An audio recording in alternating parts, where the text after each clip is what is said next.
નમસ્કાર સજ્જનો, સ્વાગત છે આપનું અમારી યુટ્યુબ ચેનલ ક્રિએટિવ ગુજરાતી ઉપર। તો સજ્જનો, માર્કેટ આજે ખુલતાની સાથે થોડું ડાઉન ગયું હતું, પરંતુ ધીમે ધીમે લેવલે આવી માર્કેટમાં સુધારો આવ્યો અને દિવસના અંતે નિફ્ટી ઇન્ડેક્સ 76 પોઈન્ટ વધી 25,418 અંક બંધ આવ્યો છે। નિફ્ટી મેટલ ઇન્ડેક્સ આજે 3% ઉપર ગયો છે।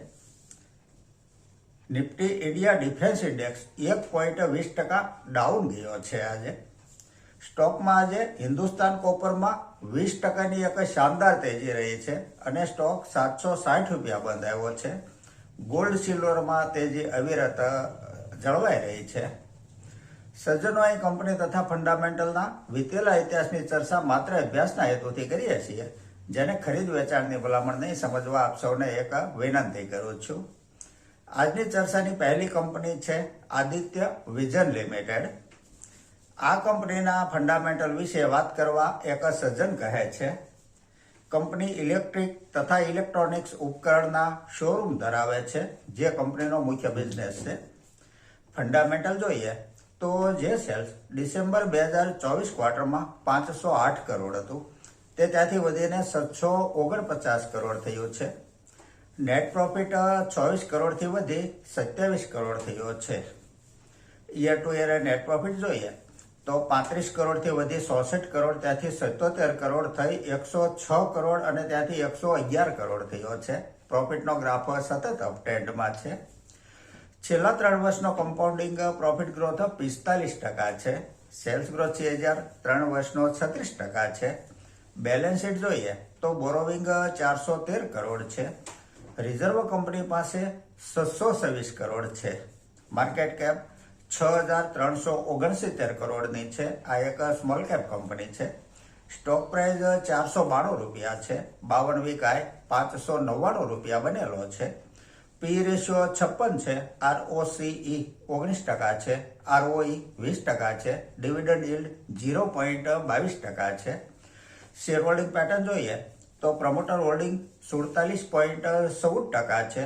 FIIનું હોલ્ડિંગ 17.73% છે। DII પાસે 17.45% હોલ્ડિંગ છે।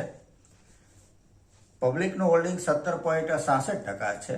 ડિસેમ્બર 24 ક્વાર્ટરમાં DIIનું હોલ્ડિંગ 8.73% હતું, જે ત્યાંથી વધીને 17.45% થયું છે, જે લગભગ ડબલ થઈ ગયું છે તેમ ગણી શકાય। કંપની કન્સિસ્ટન્ટ પ્રોફિટેબલ છે। આગળનો સવાલ છે વિશાલ મેગા માર્ટ વિશે જણાવો, લેવાય તેવો સવાલ છે।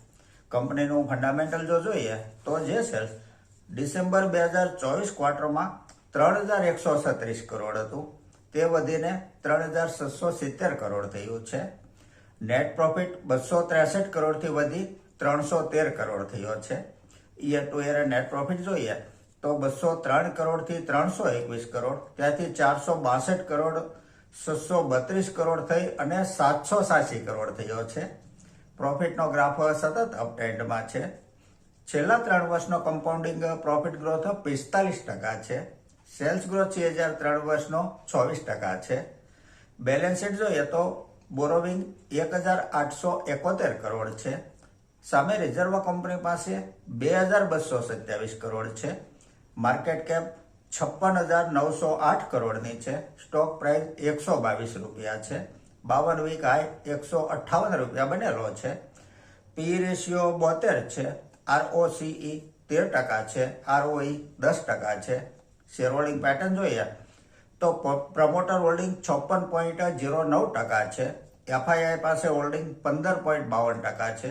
DIIનું હોલ્ડિંગ 25.47% છે, જે ડિસેમ્બર 24 ક્વાર્ટરમાં અનુક્રમે 7.03 અને 12.22% હતું, જેનો સીધો અર્થ એ થાય કે FII અને DII બંને આ કંપનીમાં ઇન્ટરેસ્ટેડ છે। પબ્લિકનું હોલ્ડિંગ ફક્ત 4.92% છે। કંપની પ્રોફિટેબલ છે। SIP પદ્ધતિથી દાખલ થવાય। આગળની કંપની છે પેટ્રોનેટ LNG। માહિતી આપવા એક સજ્જન કહે છે, માર્ચ 2004થી લઈને આજ સુધીમાં, એટલે કે વિતેલા 22 વર્ષમાં આ કંપનીએ 3,920%નું વળતર શેર હોલ્ડરોને આપ્યું છે। કંપનીનું પરફોર્મન્સ થોડું ધીમું પડ્યું છે, તેમ છતાં કંપની પ્રોફિટેબલ તો છે જ। ઇનડાયરેક્ટલી ભારત સરકારની આ કંપની છે અને કંપનીની ડિવિડન્ડ yield 3.38% છે. જોખમ ન કહી શકાય કોઈ પણ પ્રકારનું. આગળની કંપની છે SSDL, Saraswati sari depot limited, જે મહિલાઓના પરિધાનનું નિર્માણ તથા જથ્થાબંધ વેચાણ કરે છે. ઓગસ્ટ 2024માં IPO લઈને આવેલી આ કંપની લિસ્ટિંગ પછી સતત ડાઉન જઈ રહી છે. ફંડામેન્ટલ જોઈએ તો જે સેલ્સ સપ્ટેમ્બર 2024 ક્વાર્ટરમાં 165 કરોડ હતું તે વધીને 208 કરોડ થયું છે. નેટ પ્રોફિટ 10 કરોડથી વધી 11 કરોડ થયો છે. ફક્ત 266 કરોડની માર્કેટ કેપ છે. સ્ટોક પ્રાઇસ 66 રૂપિયા છે. 52 વીક હાઈ 121 રૂપિયા બનેલો છે. જો કે સ્ટોક લિસ્ટિંગ પછી સતત ઘટી જ રહ્યો છે. પી રેશિયો 8.31 છે. ROCE 28.60% છે. ROE 25.20% છે. ડિવિડન્ડ yield 3.44% છે, જે ઘણી સારી કહી શકાય. બોરોવિંગ 9 કરોડ છે. રિઝર્વ કંપની પાસે 149 કરોડ છે. માર્કેટ કેપની સરખામણીએ રિઝર્વ સારું કહી શકાય. પ્રમોટર હોલ્ડિંગ 75% પૂરું છે. પબ્લિક પાસે 25% હોલ્ડિંગ છે. FII નું હોલ્ડિંગ આ કંપનીમાં નથી. જો પ્રોફિટ ગ્રોથમાં સુધારો થાય અને ડિસેમ્બર ક્વાર્ટરમાં કંપની સારું પરફોર્મન્સ બતાવે તો કંપની સારી કહી શકાય. આવતી તારીખ 14 ફેબ્રુઆરીએ રિઝલ્ટ આવવાનું છે, માટે ત્યાં સુધી રાહ જોવાય. આગળનો સવાલ છે, વિદ્યા વાયર શું કરું, મારી પાસે 500 શેર છે તેવું એક સજ્જન પૂછે છે. આમાં પાછી મજાની વાત એ છે કે 500 શેર ધરાવતા આ સજ્જન ગરીબ આદમી છે અને પાછા મિકેનિકલ છે. આ કંપનીએ શેર 52 રૂપિયા આપેલો છે અને લિસ્ટિંગ પણ ફ્લેટ એટલે કે 52 રૂપિયા જ થયેલું છે. હાલમાં સ્ટોક 47 રૂપિયા અને 60 બંધ આવેલો છે. લિસ્ટિંગ પછી આ સ્ટોક નીચે ગયેલો છે. જોકે રોકાણકારોને લિસ્ટિંગ ગેઇનનો લાભ પણ બિલકુલ નથી મળ્યો. મને એવું લાગે છે કે આપણે સ્ટોક લિસ્ટિંગ પછી ખરીદ્યો હશે, આપને IPOમાં મળેલા નહીં હોય. જોકે કંપની પ્રોફિટેબલ છે. છેલ્લા 3 વર્ષનો કમ્પાઉન્ડિંગ પ્રોફિટ ગ્રોથ 29% છે. સેલ્સ ગ્રોથ 3 વર્ષનો 17% છે. 989 કરોડની માર્કેટ કેપ છે. પી રેશિયો 22.80 છે. ROCE 24.50% છે અને ROE 28% છે. હવે આ જે પેપર ઉપર ફૂલ ગુલાબી ચિત્ર IPO ટાઈમે બતાવેલું છે ને, તેમાં કંઈ કહેશે, નહીતર સ્ટોક બિલકુલ ફ્લેટ લિસ્ટેડ ન થાય અને લગાતાર લિસ્ટિંગ પછી ડાઉન ન જાય. જે હોય તે એકાદ ક્વાર્ટરનું રિઝલ્ટ આવશે ત્યાર પછી જ ચિત્ર થોડું ઘણું સ્પષ્ટ થશે. વર્તમાન ફંડામેન્ટલ જોતા એવું લાગી રહ્યું છે કે હોલ્ડ કરાય, નુકસાન બુક ન કરાય, કારણ કે છેલ્લા થોડા દિવસથી ઘટાડો અટકીને થોડા ઘણા સુધારા તરફી ચાર્ટ પેટર્ન બતાવ્યા છે અને જો નુકસાન બુક કરીએ તો માઇનસ કમ્પાઉન્ડિંગ લાગુ પડી જતો હોય છે.